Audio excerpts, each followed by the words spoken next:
सुहेल राजा बोल रही हूँ शाहपुर पुलगरां से। जी जी हुकूमत की तरजीहात में से हुकूमत की तरजीहात में से 3 चीज़ों के लिए सवाल करना चाहूँगी। सेहत, एजुकेशन और करप्शन थी मेरा ख्याल है। तो सेहत के हवाले से तो गवर्नमेंट के जितने भी हॉस्पिटल्स हैं वहाँ तो अब वो पैसे ले रहे हैं, सारे टेस्ट बाहर से करा रहे हैं, कुछ भी वो फ्री ऑफ कॉस्ट नहीं दे रहे।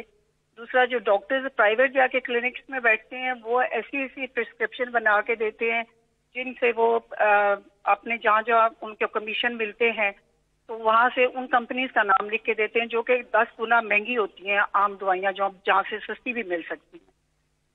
और एक तो वो चीज़ है, वो गरीब बंदा तो बस ऐसे ही मर जाएगा। और उसके बाद करप्शन का तो ये हाल हो गया कि पहले तो कहते थे कि जी इतने पैसों में ये काम हो जाएगा, अब सख्ती हो गई है कि अब तो कीमत भी बढ़ गई है, महंगाई भी हो गई है, तो कुछ हमारा भी ख्याल करें। तो उसके लिए मैं सिर्फ प्राइम मिनिस्टर साहब को इन 2 चीज़ों के लिए बताऊंगी। और जो फुलगरां का एरिया है, यहाँ से हमें बहुत मेहनत से आप लोगों को बहुत ज़्यादा मेहनत की और वोटें दी हैं। हम अल्लाह के आसरे पे बैठे हैं, कोई काम हमारा नहीं हो रहा इस एरिया में। खुद ही जो करते हैं, गलियां भी खुद बना रहे हैं, पाइपलाइन भी खुद ही डाल रहे हैं, कोई इधर आता ही नहीं है, कोई है ही नहीं हमारा सुनने वाला। तो जी, अच्छा, मैं आपकी ये 3 यानी आपके मुख्तलिफ सवाल हैं। सबसे पहले जी, जो इशू है इस वक्त हेल्थ सेक्टर के अंदर, ये जो आप कहते हैं कि डॉक्टर्स चार्ज करते हैं ज़्यादा, वो यानी वो जो प्रिस्क्रिप्शन देते हैं कि एक ही जाके इस फार्मेसी से लोगों से समझौता हुआ होता है, ये ठीक आप बातें कह रही हैं। मैं पहले आपको बता दूं कि आपको अंदाज़ा नहीं है कि जो हेल्थ सेक्टर है इसके अंदर जितना बड़ा इनकलाब आ रहा है, ये पाकिस्तान को चेंज कर देगा बिल्कुल। वो कैसे आ रहा है? वो आ रहा है हेल्थ कार्ड की वजह से। हेल्थ कार्ड है क्या? पहली दफ़ा पाकिस्तान के अंदर हमने 2 सूबों के अंदर जिधर हमारी हुकूमत है, क्योंकि ये सूबाई सब्जेक्ट है, याद रखें हेल्थ सूबाई सब्जेक्ट है, ये 18th अमेंडमेंट के बाद हमारे पास नहीं है। लेकिन क्योंकि पख्तूनख्वा में तहरीक इंसाफ की हुकूमत है और पंजाब में और गिलगित बल्तिस्तान में, अब हम इन 3 सूबों के अंदर यूनिवर्सल हेल्थ कवरेज कर रहे हैं। मतलब ये कि हर शहरी को, पंजाब में इंशाल्लाह इस साल के एंड तक, पख्तूनख्वा में हो चुका है और गिलगित बल्तिस्तान में भी साल के एंड तक हर शहरी के पास हेल्थ कार्ड होगा। हेल्थ इंश्योरेंस हर ख़ानदान के पास होगी। मतलब ये है कि हर ख़ानदान अगर 10 लाख रुपए तक अगर उनके घर में कोई बीमारी है तो उस हेल्थ कार्ड से किसी भी अस्पताल में जाके अपना इलाज करवा सकते हैं। ये मैं आपको यकीन दिला रहा हूं कि ये डेवलप्ड मुल्कों में ऐसी चीज़ नहीं है। इसके अभी असरात आने वाले हैं। और असरात क्या हैं? इससे सबसे बड़ी चीज़ क्या होगी कि पूरा हेल्थ सिस्टम बन जाएगा।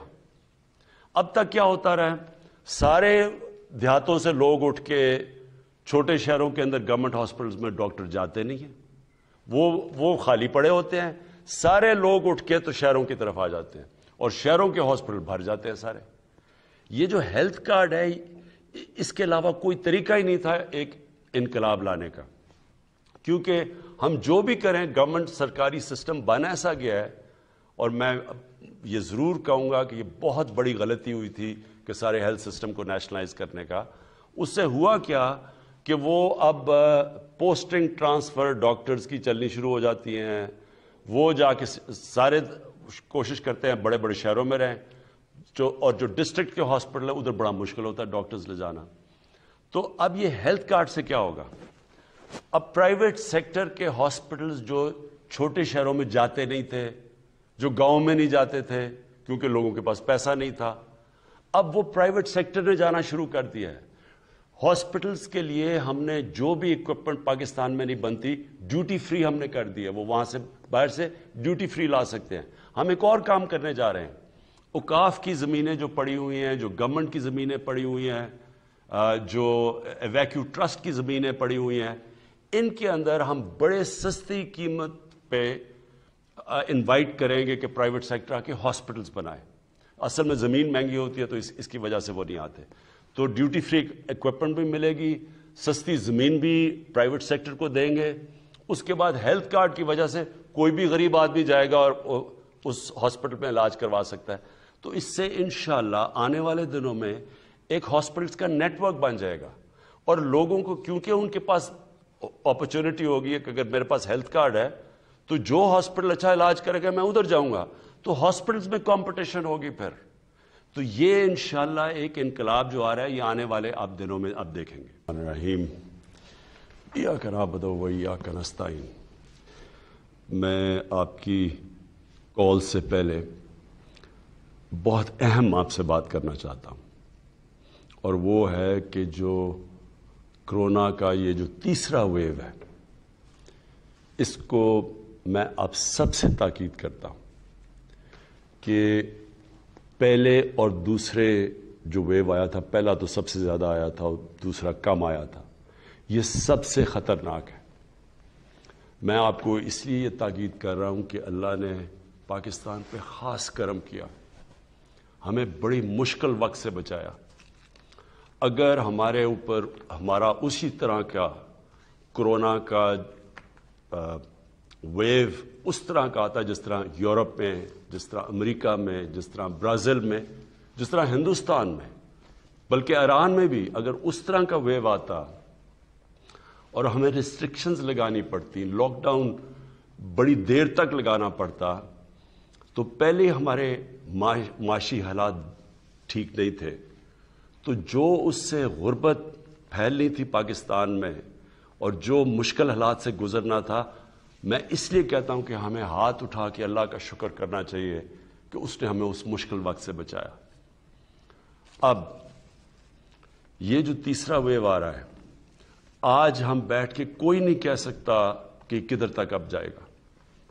ابھی تک جو ہم دیکھ رہے ہیں, ہم پاکستان کے اندر ہی مسئلہ یہ تیسرے ویو کا نہیں ہے, ہندوستان میں بھی آیا ہوا ہے, بنگلہ دیش میں بھی آ گیا ہے, اور یورپ میں ویکسین لگانے کے باوجود انہوں نے لاک ڈاؤن کر دیا ہے.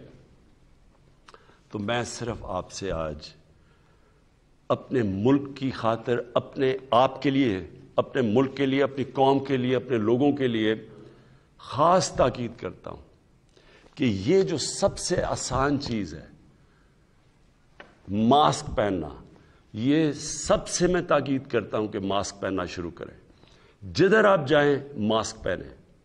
اس کا کوئی خرچہ بھی کچھ نہیں ہے, اس سے فائدہ بھی بہت زیادہ ہے. ساری چیزیں ایک طرف, جو ایس او پیز ماسک پہننے سے فائدہ ہوتا ہے وہ اب دنیا میں سب سمجھ بیٹھے ہیں کہ سب سے زیادہ فائدہ ہے. میں بھی دیکھ رہا ہوں کہ لوگ, کیونکہ اللہ نے ہمیں بچا لیا تھا, لوگ بالکل پرواہ نہیں کر رہے, باہر پبلک جا رہے ہیں, کوئی فکر نہیں کر رہا. اور اس کا بڑا خطرناک ہو سکتا ہے کہ اگر یہ پھیل گیا, ہم تو ابھی تک اپنے لوگوں کو بچا رہے ہیں, ہم لاک ڈاؤن نہیں کر رہے, ہم اپنی فیکٹریاں نہیں بند کر رہے, ہم صرف تھوڑی تھوڑی ریسٹرکشنز لگا رہے ہیں تاکہ یہ ویو تیزی سے نہ پھیلے.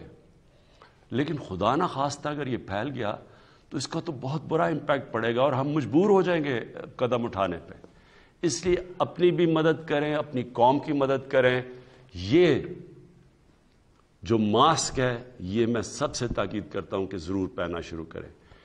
ہمیں پتہ ہے کہ جب یہ ساری دنیا کے اندر جب لاک ڈاؤن ہوا تو سب سے زیادہ متاثر غریب لوگ ہوئے اس ملک کے, چاہے امریکہ ہو چاہے یورپ ہو, ہر امیر ترین ملک کے بھی غریب لوگ سب سے زیادہ متاثر ہوئے. اندازہ لگایا جاتا ہے کہ 15 کروڑ لوگ دنیا کے اندر غربت کی لکیر سے نیچے گئے ہیں یہ ایک سال کے اندر لاک ڈاؤنز کی وجہ سے. تو ہمارے لیے ایک ذمہ داری ہے کہ ہم پروٹیکٹ کریں اپنے غریب لوگوں کو. اس لیے میں شروع اس سے کرتا ہوں کہ سب جدھر آپ جائیں, خاص طور پہ بند کمروں میں ماسک پہنیں, بسز میں بیٹھیں, گاڑیوں میں بیٹھیں, جدھر بھی پبلک ہو ماسک ضرور پہنیں.